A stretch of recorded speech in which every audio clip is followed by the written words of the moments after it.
Hello, and welcome back to What's the Word Windsor, the town podcast bringing you up to speed on everything happening in Windsor. I'm your host, Communications Coordinator, Maddie Strassheim. If you've ever wondered how your vote shapes Windsor, from the roads you drive on to the programs you use, today's episode is for you. Today, we're joined by Town Manager Shane Hale and Town Clerk Karen Frawley to talk all about the upcoming local election. Welcome to the podcast, guys. Hi. Thank you. Hello. Are you excited to be here? Very. Yeah. Oh, yeah. It's going to be fun. All right, let's just get into it. With the next voting cycle coming up, what can residents expect this year? On the ballot this year, we have a mayor for a 2-year term. We have town board member districts 2, 4, and 6 for 4-year terms. And then we have 6 different charter amendments. Okay, so you listed off some roles that are up for election. What do those roles actually do for the town? The mayor is the face of our board. She is kind of the, what would you call it, CEO? Oh, yeah. Well, yeah. So the mayor's role, I mean, all the elected officials have one vote, right? I think our elected officials are really there to set policy for the town. The analogy I like to use with elected officials is if you think about an artist with a paintbrush, this painting, the elected officials are really the hand, and staff is really kind of the tip of the brush, right? So the board sets all the direction, and it's really staff is there to kind of implement. So, for example, the town board may say, well, we want to be a safe community and we value safety. And they kind of look to staff to say, okay, well, geez, we may need a few more police officers. And they look to the chief of police to make sure that we put officers in the right place and set the direction right. So that's what the board generally does. They also do things like adopt ordinances and they set the budget. So really all of the big decisions for the community are made by the elected officials. But the mayor is the mayor, and I think everybody understands that the mayor has an elevated role, right? Whereas the time commitment for a regular board member, maybe 10, 15 hours a week, depending on how many additional boards and commissions they sit on and other things. The mayor just has a lot more on her plate or his plate, depending on who the mayor is. And then it's important to note that all of our elected officials, or at least most of them, currently work, right? This is not their full-time job. They're not volunteers per se. They are paid. But I think a board member makes $8,000 per year, and the mayor makes $12,000 per year. And when you divide that over the number of hours they work every month, they're probably our lowest paid employees per hour, because of all their additional time. So again, the mayor probably works 20, 25 hours a week on things. And so she's, for lack of a better term, kind of the president of the board. She runs the meetings. She's the one who sets the agenda. She helps interview and set all of our additional boards and commissions. She does the board assignments and makes sure as far as the committees they sit on, she does those assignments. And then is just a lot more intimately involved in understanding on kind of the direction of the town. So it's hard to say. I think every mayor can add different things to the board, but generally they're just board member with a lot more responsibility. So we have the mayor up for election and a few town board positions. What other things should residents be aware of on their ballot? We basically had an ad hoc committee that was set up to go through and review our entire ballot, our entire charter. They had made a number of recommendations. The town board kind of split those up into 2 groups. They kind of had the first group that the town board believed were the most important to the community, things like term limits, elected officials, just a lot of real important issues that weren't clear in our charter. Those went to the voters at the last election. The second group are really a little bit more on the administrative cleanup side. So people will see when they read them, it's just trying to clean up the charter language. It was split up into 2 groups because we didn't want to overwhelm people. We didn't want to give them like 12 or 14 questions and just kind of overwhelm the group. But they're still important. They're just, so anyway, I just want to clarify that that's the reason why they're seeing them again is this is just kind of the remainder of what came out of that ad hoc committee's recommendations. It sounds like a lot of these positions hold a lot of power and decision-making for the town. Why is it so important to vote in local government and follow it so closely if you live in the town? Well, yeah, I've always said that, local government is where democracy actually happens, right? Really representative democracy. The higher you go in the government, whether it's state or federal, kind of the further away citizens are from the decision makers. In Windsor, you could go to a local grocery store and run into the mayor, right?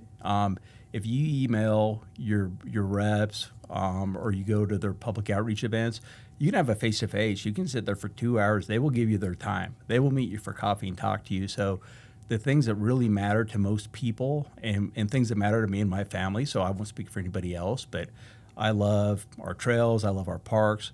I love that our police department is responsive. I like nice maintained roads. I like it when public works shows up and clears things off, right?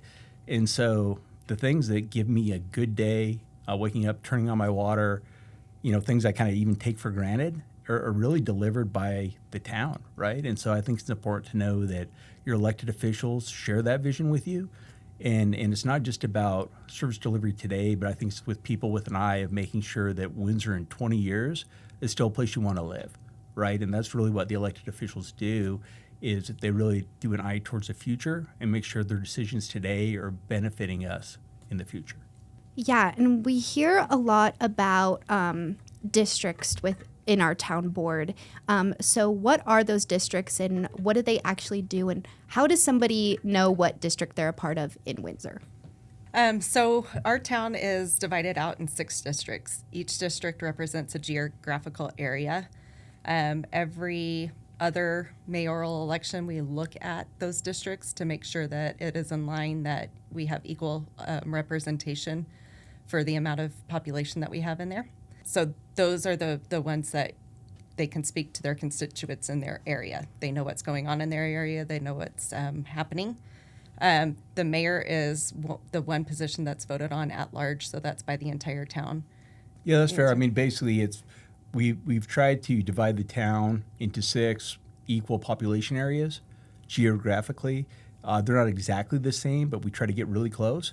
And then our charter now, based on our last charter amendments, we do that once every 4 years. And so basically every 4 years we go to look and just try to, you don't want to do that too often, because you don't want to say, well, you used to be in District 1 and now you're in District 2. It gets to be kind of awkward for people, so you try to keep them stable. But you also want to make sure that you don't get any district that is overly or underly represented based on its population. And so we do that every 4 years. Yeah, and how somebody can find out what district they're in, there's a map on the website where they can look. It's a higher view. If they're not 100% sure, they look like they're right on the line, they can call the town clerk's office and we can assist with what district.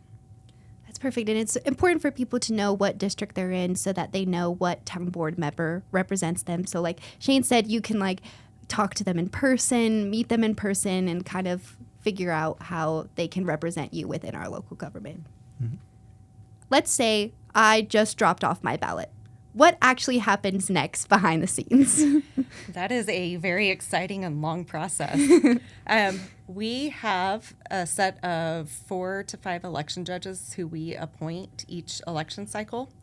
Those election judges are, their names are provided to us by county offices. We reach out to them. They agree to be our election judges. We appoint them.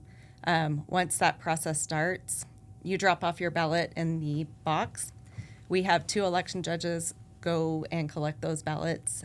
There's 2 with every ballot at all times to make sure that they're safe. They bring those back here to our ballot processing room, scan them in. We have judges who look at every signature on the back of the ballot to verify that it is, in fact, the person who said that they signed it did sign it. They have a website that they go to through the Secretary of State where they can compare the signature. If it appears to be a valid signature, then at that point they get counted. If it does not appear to be a valid signature, they have 2 other judges look at it, say yes or no. If it's no, then we send a letter that says your signature did not match. There's a form for them to fill out and send back, and once they send that back, then at that point we count it. It sounds like there's a lot of security that happens for these processes, and I know people really care about the security of their ballot. How does Windsor protect the integrity of voting, and what processes are in place to keep elections safe? So I mentioned we have 2 judges at least with our ballots at all times. We have a room that is secure that I'm the only one with a key to, so our facility people can't get into it. No other employees can get into it. And the election judges are the only ones in there. Other than that, we go through the process of doing the signature verification to make sure that you, in fact, did submit your ballot. If you have to come in and get a replacement ballot, it's held off till the end to make sure that a person isn't voting more than once. And I think it's just that kind of extra step of making sure that signatures match, that those ballots are safe and secure and locked up at all times. Yeah. In that voting list, I mean, it came from the county clerks, right? Yep. So, Yeah. And that goes through the Secretary of State. So there's a lot of checks and balances to form our voting list. Yeah. As Windsor continues to grow, I know we have a lot of people coming in that are new. How do they register to vote if they haven't voted in one of our local elections before? So there's a couple different ways. All of it goes through the Secretary of State's website or through the Secretary of State. They're the ones that control the voting list, as Shane mentioned. So you can go onto the Secretary of State's website, register to vote there. Any county offices, you can go to your county offices and register there. You can come to the town clerk's office and we can assist somebody with either providing a form or helping them online. Now, some of us, including me, tend to lose things. So what should a resident do if they happen to lose or misplace their ballot? If you lose, misplace, or spoil, so you spill coffee on it, you maybe made a mark that you didn't want to make, you can come into the town clerk's office. You will fill out an application for a replacement ballot, and we will issue you a new one. That has to be done in person, and each person who needs a replacement ballot would have to come in so that they can fill out the affidavit. We don't count them until we confirm. Yeah, we don't. We hold those out until we confirm that you did not vote previously. The other piece to that is if somebody, say they voted something and then changed their mind, as long as they haven't dropped their ballot in, then we can do a replacement. I didn't know that. That's nice to know. So if you make a mistake, we have options for you. As long as you haven't voted it yet. Yes. Okay, so now that this has all happened, we've done all the checks and balances, everyone's voted, all of that fun stuff. When can residents expect to see election results? So we have what's called unofficial results first. Hopefully, ideally, those would be released at the end of the day. That doesn't always happen. Our election judges start March 23rd counting ballots. They potentially could get caught up until Election Day, and if everybody waits until Election Day to drop their ballots, it takes some time. Yeah, because approximately, do you remember about how many they can count per hour? I want to say it was, I feel like somewhere over 200 an hour. But again, if you have 10,000 people who wait until last minute to drop their ballot, then it's going to be a while. It's also called unofficial results because there is a cure period as well as a time period to allow overseas voters to get their ballots to us.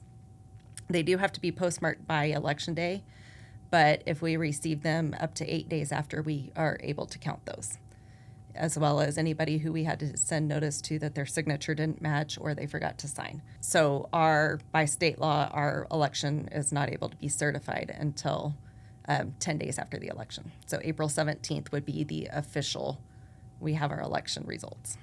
You named a few things like forgetting to sign or like sending in your ballot a little too late. What can residents do to help speed up the process of the election and also prevent them from making any mistakes that might toss their ballot out? So on the back of the ballot or the envelope, it's an affidavit. It must be completed and signed and dated before they drop it. So that is one thing that they can do. Check to make sure that all of the information is filled out. Check to make sure that it's signed. Be sure to sign your ballot as close to what your normal is so that it does match. An important note is that the town clerk's office is available Monday through Friday, 8 to 5. On election day, we are open 7 to 7, and there is somebody here that entire day that can assist. We also try, if you drop your ballot off at town hall, we try to catch people before to make sure that they signed it. All right, well, I have a little fun game for us to play. We're going to do some rapid fire questions to kind of hopefully get people up to speed on the election and all of that fun stuff. So I'm going to ask you like this or that questions, and you're going to tell me which you prefer. Are you ready? Yes. Okay. We have mail-in or Dropbox. Personally, I would always drop mine off. You never know when the mail is going to get here. I know that we've had some issues in the past where, we receive ballots well after the cutoff. So if you want to ensure that your ballot's going to be counted in time, definitely drop. Yeah, and I'm going to add to that and say that to me, even though I appreciate the mail-in voting, I appreciate having my ballot at home, especially when you have a lot of state amendments and you have to read up on things. It's nice to be able to take a moment. But there's still a big satisfaction of actually dropping my ballot in a box, and then you don't have to pay for a stamp either, right? So you're like up 50 cents, and your ballot got there in time. Okay, early voting or voting on election day? Early. It helps the process. It really does. Yeah, and for me, I've always been kind of a political junkie and kind of a nerd anyway. And so it's really hard for me not to vote the day I get my ballot. Like, I would rather just vote than like make dinner, like I'm ready to get going. So I've always appreciated voting early, but I also appreciate people, especially if you're not familiar with the people or the topics, please make an informed decision first. And so if you're researching and looking into it, take your time with it. But it's just to Karen's point, with the last election, our judges were completely caught up. We thought we'd have a pretty smooth day and have results that night. And like half the community voted that day, which is great. It was great to have a good turnout, but it was also like, yeah, sorry, we're not going to have results today. And we're not going to have results tomorrow because our judges, our 5 folks are thinking through 200 ballots. They're going to chew through 1,600 ballots a day. And if we're 6,000 behind right now, that's going to take some time to get caught up with. So if somebody knows what they're going to do, don't look at it on the counter for 2 weeks. Go ahead and drop it off at Town Hall. But if you need the time, please take the time and make informed decisions. And then coffee before or after voting? During and all times. When you're researching. Yeah. At all times, stay caffeinated. Yeah. I agree with that statement. Well, guys, is there anything else residents should know about local elections and voting in Windsor? Our ballots are printed out of New York, and it does take some time to get them here from when they drop. So be patient, and if you haven't received a ballot and it's been about a week, then come into the town clerk's office, but just patience. Perfect. I would also say, please vote. We want you to vote. It's important. It's important to do your civic duty. And we love seeing all of the turnout. Typically, your municipal elections are a lower turnout. So if we could get that turnout up higher, that would be wonderful. Yes, we want to see all of our caffeinated residents at the polls. Please, guys. Yeah. It's important. Thank you again for our special guests for coming on the podcast. And thank you to everyone listening to What's the Word Windsor. You can find us on all of your favorite podcast platforms and on social media at WindsorGov. Thanks, everyone.